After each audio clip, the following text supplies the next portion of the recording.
Howdy, it's your boy, Cthulhu, and today, let's talk about Wayfinder, the dungeon crawler RPG that'll have you slapping your knee, with borderland levels of loot, insane amounts of customization and depth, with a fun and addicting gameplay loop that you and your friends will love, with new and improved gameplay updates that ensure a fresh new experience for you newcomers, or founders that put the game down. The game still has a few bugs, issues, and plot holes that definitely had me more confused the more I thought about them, but definitely, it's a good start with rebuilding the bridges with founders who originally backed the game and has become a more polished and enticing product for newcomers. Now, the path of Wayfinder has been an arduous one.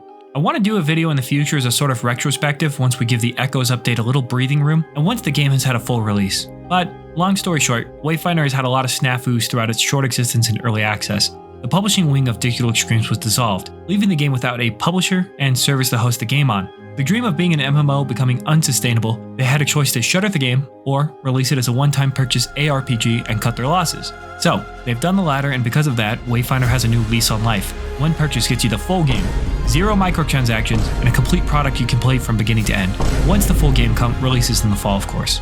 But there's still a huge wad of content now to get through. Is it enough? Does the game hold up better? And can Wayfinder rise from the ashes and become something people are going to talk about as a case study 10 years from now about how a game can make a triumphant comeback?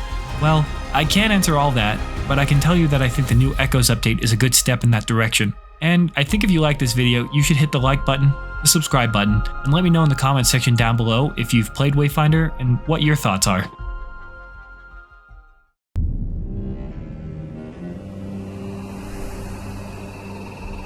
We lived in an age of wonders. We wove magic into steel and shaped the elements with our words. And yet, even in this golden age, there were stories of cities falling to darkness. Now, let me give you the setup for the beginning of the game. Fuck. Wayfinder takes place in the place of Evanor. Fuck me, dude. Now, Wayfinder takes place in the world of Evanor, the quintessential fantasy world where science and sorcery meet. The gloom has consumed a sizable portion of the world, and of course, it's not a game without conflict, with an ancient pylon designed to keep the gloom at bay, and source of magic for the humans goes out.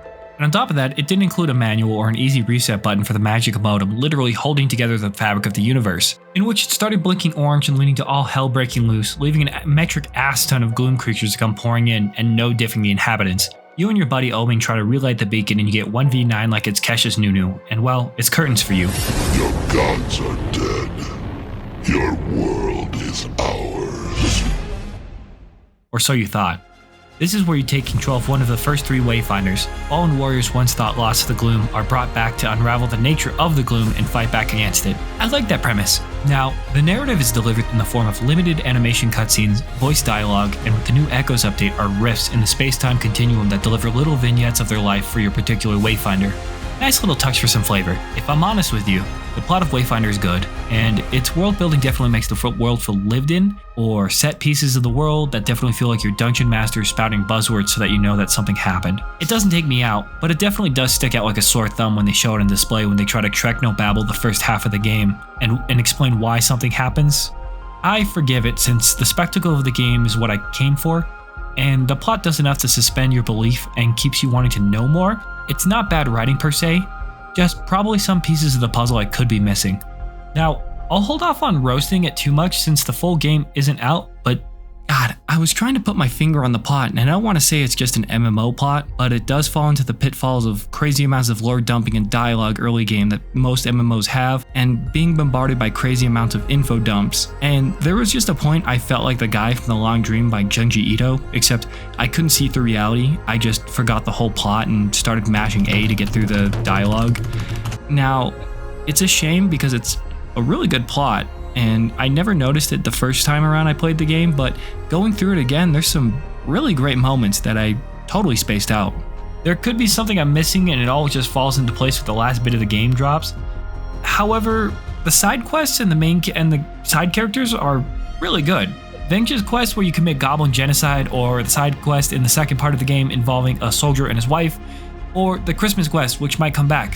Please, do a Halloween event, that would be so sick. It shows that little moments like these have so much heart and show me Wayfinder can craft fun and memorable moments in the game. There's a glossary for areas that you can access Wayfinder cutscenes, but a cool addition for the lore boys out there would be adding character codex entries, items of interest, or a recap of what's going on. Or maybe I just can't follow context clues. I do think it's an interesting story, and I could be missing a bunch. Let me know down below what you think. Now, visually the game knocks it out of the park for me. Airship Syndicate's iconic visual style paired with bright colors and a vast world has my ADHD brain vibrating with joy. The game takes welcome creative liberties with a steampunk fantasy genre and gives the game a very unique look that very much makes the game stand out from the crowd, reminiscent of games like Pathfinder, Magic the Gathering, and that iconic Airship Syndicate feel that they have curated throughout the years. With an all-star team, they knocked it out of the park with Wayfinder. I could legit talk for hours about Airship Syndicate with their body of work. It feels unfair just not being able to list all of the talented people that are in Airship Syndicate, both in the art department, behind the scenes. I'll include an art station for the art of Wayfinder, which has a compilation of a lot of the work done on the game, and I'll drop some of the X profiles of the people down below. I don't mean to nerd out about this stuff, but it's so cool having access to all this cool art, just seeing people work on this and all the behind the scenes stuff. It's so freaking cool. That's all I can say. The Codex halls have been pacified. Move quickly, Faith. We must find the Conflux Ark. Burn in the light, heretic. Your foul allies have made you strong, but the light will always triumph over darkness. You can still turn back from this. Surrender, and I'll make your death quick and clean. This won't take long.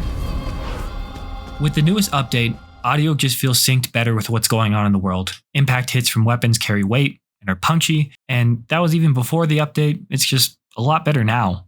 Characters are mostly voice, including your Wayfinder, which adds a nice touch to the game. A new thing they've added are special loot chests that have a really satisfying feedback sound, and it's really nice.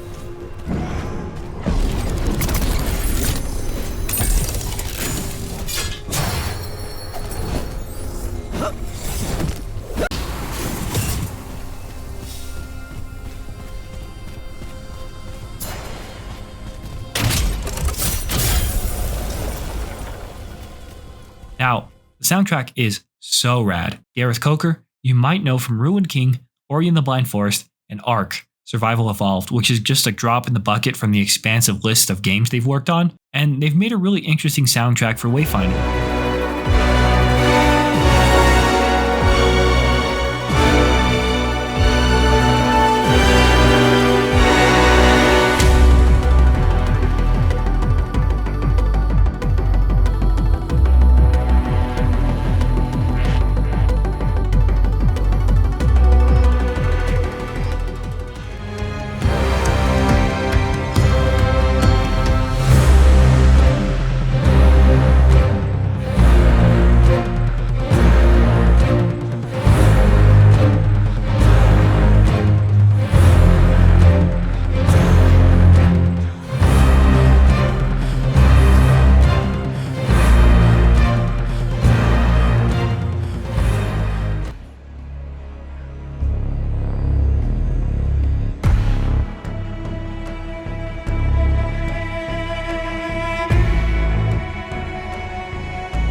The music is big and sweeping, feeling like an epic heroic score with a touch of synth with a modern driving beat. It's wild. When I was listening to this, I legit could not stop smiling. A+ for me.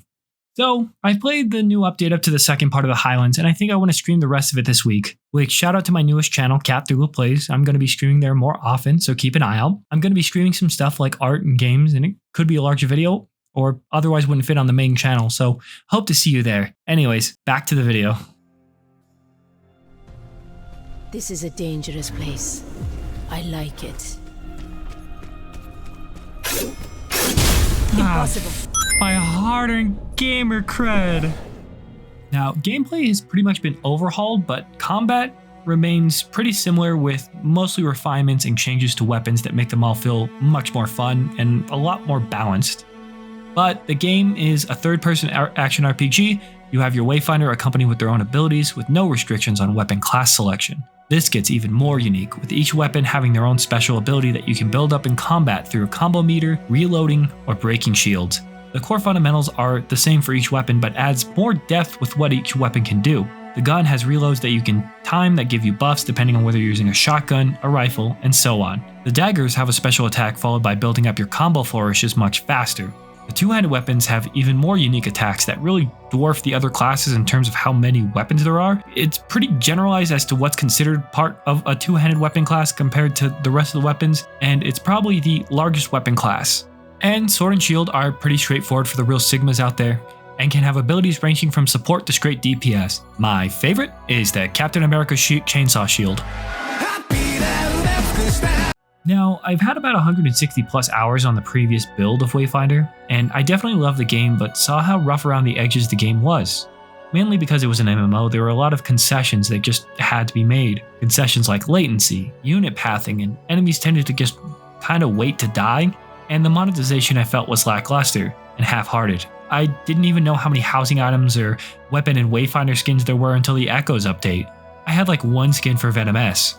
It was an odd system that had certain cosmetics and housing items available to purchase for a set amount of time and rotated, and that just felt weird to me. I would have chucked my money at them if I saw the skin, in a large gallery with all the other skins. The overall gameplay loop before the new patch definitely was grindy, which for a model the game had, of course you had to have it. But over time, it just didn't have that addicting chase that other games in the genre had. I think the best way to describe the old Wayfinder was a theme park ride that, while fun for the first couple runs, became predictable and wore out its welcome. But boy, fuck the Dread Legion. If I find footage of how absolutely horrendous that fight was with the lag, that's like Ark of the Covenant level footage I never want to see again. Now, with the Echoes update, that all changes. No longer is the game an MMO. All cosmetics, weapons, and housing items are now drops in the world, and from loot chests in the dungeons, boss rewards, and quest rewards. The gameplay loops and how you interact with the world has been overhauled and streamlined to allow more accessibility and skill expression. I feel this is how the game should have originally come out as. Gameplay feels great and responsive. Going through dungeons feels so much better and creates a really compelling gameplay loop the previous iteration didn't have. Progression has been overhauled, removing weapon mastery and creating a skill tree reminiscent of classic JRPGs like Final Fantasy X. Now this tree is huge. One of the issues I had with the previous version of Wayfinder was that weapon mastery was locked to one character, so you're basically starting from square one. Now you have a global Wayfinder level that gives you points across all your Wayfinders and allows you to spec into a different skill tree. It's similar to Badass Rank in Borderlands, but sets itself apart by having individual skill trees for every Wayfinder, adding meaningful abilities, echo slots, modifications, and raw stats. There's a lot to it. It's such a smart design choice I never thought I needed. I find myself switching Wayfinders more often now, and I got them all in the first 5 hours of the game, so you're pretty much never starved for choice. There's so much more to explore, to try, and I love it. Also, respecking is unlimited and free, so if you're playing with your friends and need a tank, you can just respec and be the hero your team needs, or if you're playing a support healer Venom S, boom, get some DPS going. Want to play Silo with a sword and shield? You got it. You want to play Kairos with a gun? Hey, knock yourself out. You want to play Senja with a different type of weapon? You can pick whatever you like and you can spec into it. They really do encourage freedom of choice in Wayfinder, and it's almost overwhelming at a point, but it's awesome. And one of the things they did to help achieve that is they cleaned up the UI to make everything feel much more cohesive and make it easier to access everything. And on top of that, they finally added mounts. Pretty cool. I love how simple it is to pull up. Also, quests are now color-coded for primary, secondary, and tertiary quests, which absolutely slaps. Dungeons now just automatically scale to your level, and the game just feels more streamlined as a whole. They added a new area which promises to be double the size of the Highland area, and there's a lot of missing because of how much the game has changed. Sure, core combat and some gameplay elements tend to remain, but everything else has pretty much been overhauled. A new feature the game also has is a changeable difficulty level, which, wow, I will go over this in the next paragraph. It's phenomenal. Wayfinder feels so much more challenging now because it just felt like I was fighting the game to play before, and at a point it just became mind-numbing to go through dungeons and boss runs. Without the lag, latency, server-based performance, actions are snappy, combat is fun, and the game offers a fast and frenetic experience now that enemies just don't have to wait in predetermined areas because it's not an MMO anymore. It's so much better for that. You know, the drill quest is so much more exciting, droves of them spawn in huge waves.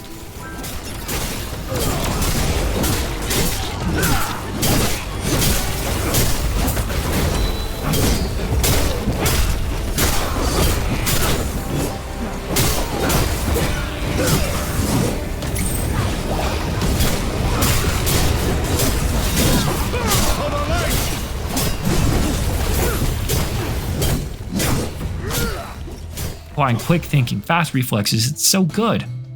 Also, the game just felt empty before, mainly because most of the rewards were locked behind microtransactions. Now there are secrets, puzzles, drops, and all kinds of stuff in the overworld I feel like exploring much more, because there's something meaningful out there that maybe I missed before and now I can look. It just entices me to go out. The game can be played from beginning to end, currently offline, no internet connection, so no having to wait in queues like Wayfinder at the beginning of the game's life. So huge pluses all around. I think another big boost to the game is the fact that you can play it offline. In addition to being Steam Deck compatible, they have intentions to add multiple save files down the line, which is going to be huge when it comes out. What's going to be your favorite way to play Wayfinder? Let me know in the comments down below. Now, back to the difficulty toggle. That's absolutely goated. This breathes life into the game mode that makes things feel like they have a fresh coat of paint. Dungeon run-throughs used to be mindless knowledge checks, now make me sweat a little bit and require a little bit of thinking. Not only that, but there's sometimes they just absolutely rock my shit. One of the biggest draws about the MMO was always the social aspect, but Wayfinder never felt like a social game.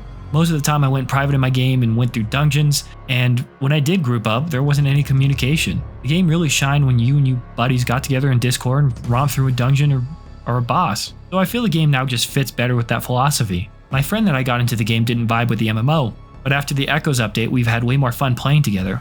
And I hope I can get all my other friends to give the game a second chance. Now, if I had some gripes about the game that still persists, quests are still a bit wonky and odd that they don't show up on the big map when you're fast traveling or to the nearest fast travel point. You know, for a lot of people that's a big complaint. If they're fast traveling and you can't see where you need to go. Also, can we have a button that I can just click like R3 or something when a secondary quest pops up and I can just hit it and auto tracks the quest? I feel like the overall game is more accessible, but still missing some modern conventions that older games and RPGs have kind of already figured out. Also, going to your inventory for XP caches can be a little cumbersome and clunky to me. If there was a way to just use them quickly on your Wayfinder, that would be pretty cool. Enemy pathing and collision is so much better. However, there's still a little jank when I interact with them, and warping out of existence or just teleporting behind me, it's a little but I can look past that. Also, it's a blessing and a curse. Sometimes enemies like bosses will go into recovery mode, like their brain will just reset and they just won't attack. It's great when you're getting absolutely shreked, but it feels a bit cheap at times, like the Archon commander just stopped or enemies just keep walking at you. And this persists to a lesser degree on the latest patch, but it still happens. I think one of the biggest draws for me was just how transparent they've been and how committed they've been to the community and the game. This really hasn't happened with MMOs with a similar history, and they're really on untreaded ground. But I definitely hope it sets a trend with MMOs when a live service gets shut down. Hell, bring Battleborn back, Gearbox. Make it available for offline play, please. Please!